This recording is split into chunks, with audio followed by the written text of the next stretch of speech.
I want to call your attention to several scriptures that we were reading and hearing.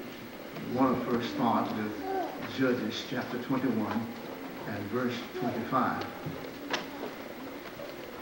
Then we shall look at 1 Samuel chapter 8, verses 19 through 22.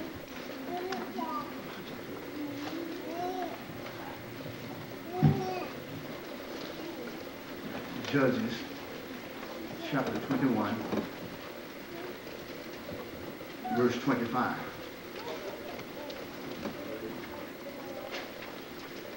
Then 1 Samuel chapter 8 and verse 19 through 21.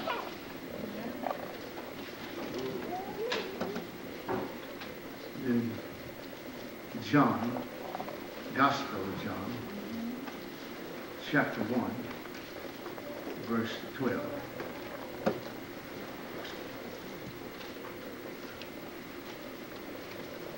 Judges chapter 21 and verse 25 reads,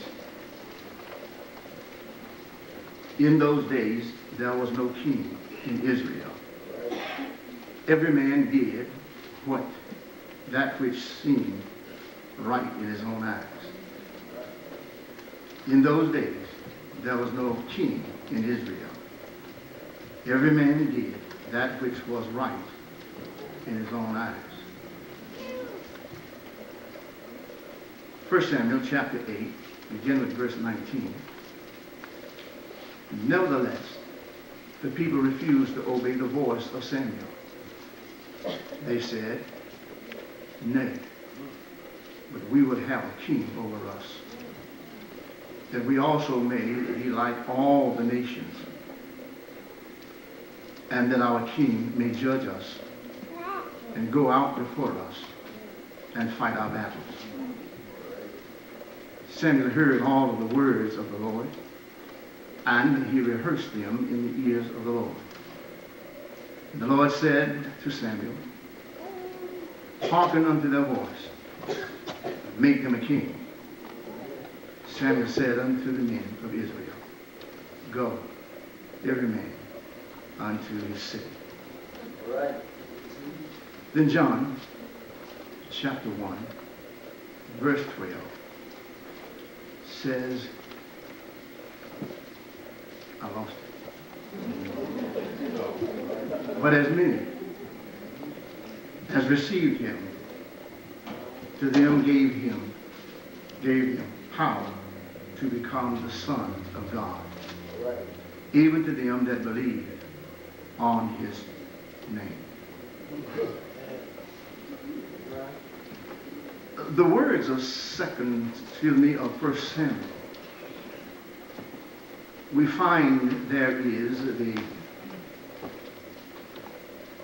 Israel, the Hebrew people, seeming to have come upon a situation in their lives or a time when they began to feel as though the leadership that they had in their lives was no longer substantial. They seem to have looked around and observed all others and felt perhaps that they could fare better in their lives and situations if they too had a leader like other people. This people are looking primarily for a system that is perfect. A perfect system. It's interesting how they would look for a system of perfection in an imperfect world. As they looked around them, they had become dissatisfied with the anarchy that they had experienced.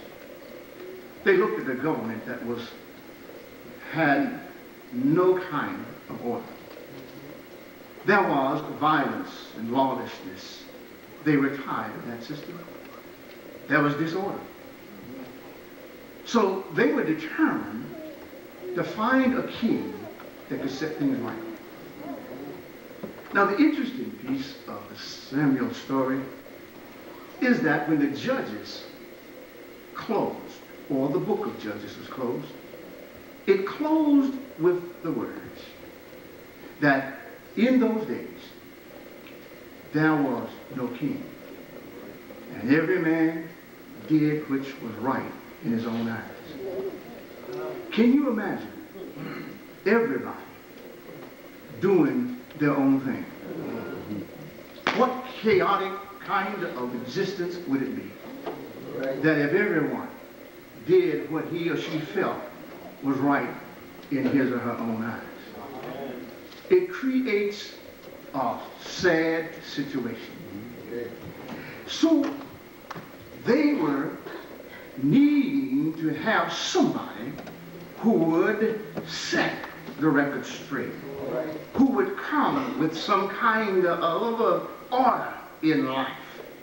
However, as they romanticized the notion of a king, the idea of having a king was a pretty good one. Where the fallacy lied is that they were looking for the wrong king. They wanted a human king. In their particular description, you find that in this mindset back in the day, in 1060 BC, they were looking for a king that would treat them like everybody else's king. There were those nations around them who had kings, and they thought that perhaps if they had one like everyone else, they would fare. For the people who attacked them, people who were always in their adversaries, being their adversaries, they felt that if they had a king, this king could straighten it out. Or notice what they felt. They felt that the king himself will go out and fight their battles. Now, if we get a king, he'll fight for us. If we get a king, he'll judge us. And certainly he will fight for us. Now, what this suggests is that there are people who want leadership that would do everything for them and they would have to do nothing. Amen. And that's not how God works his world. That is not the way that he sets up his kingdom. But we find ourselves very much like these persons in our own day and age. Everything that looks good and right in our eyesight, we do our own thing. We are in an age and a situation where we too fall prey.